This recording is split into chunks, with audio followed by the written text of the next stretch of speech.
এই দেশ কোনো দলের নয়, গোষ্ঠীর নয়, পরিবারের নয়। এই দেশ 20 কোটি মানুষের।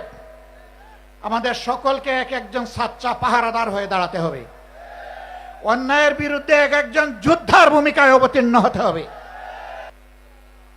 পার্শ্ববর্তী দেশ আমাদের প্রতিবেশীকে সম্মান করি।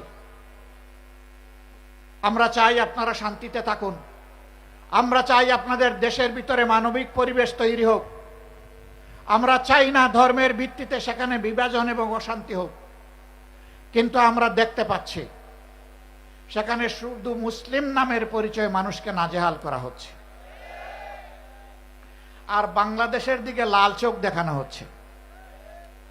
বন্ধু, এটা তিতুমিরের বাংলাদেশ,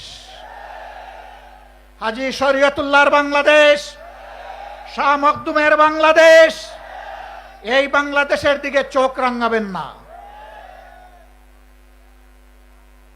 হুমকি ধমকি দিবেন না। আমরা চাই আমরাও শান্তিতে থাকি, আমরা চাই আপনারাও শান্তিতে থাকুন। আমাদের শান্তি নিয়ে টান দিলে কারো শান্তিই থাকবে না।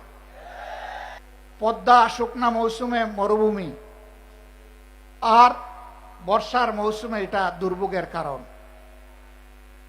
এখন এই মৌসুমে কৃষকের পানির প্রয়োজন, সাধারণ মানুষের পানীয় জল দরকার, এখন পানি নেই। সরকারকে আমরা সাধুবাদ জানাই, ইতিমধ্যে পদ্মা ব্যারেজের ঘোষণা দিয়েছেন, কিন্তু এটা যেন শুধু লোক দেখানো ঘোষণা না হয়। এই ঘোষণা যেন বাস্তবে রূপ নেয়। তার পাশাপাশি আমরা আরো দৃঢ়ভাবে বলবো, তিস্তা সহ ওই 3টা নদীর পাড়ের মানুষের, 2.5 কোটি মানুষের দুঃখ দুর্দশা দূর করার জন্য তিস্তা মহাপরিকল্পনা অবশ্যই বাস্তবায়ন করতে হবে।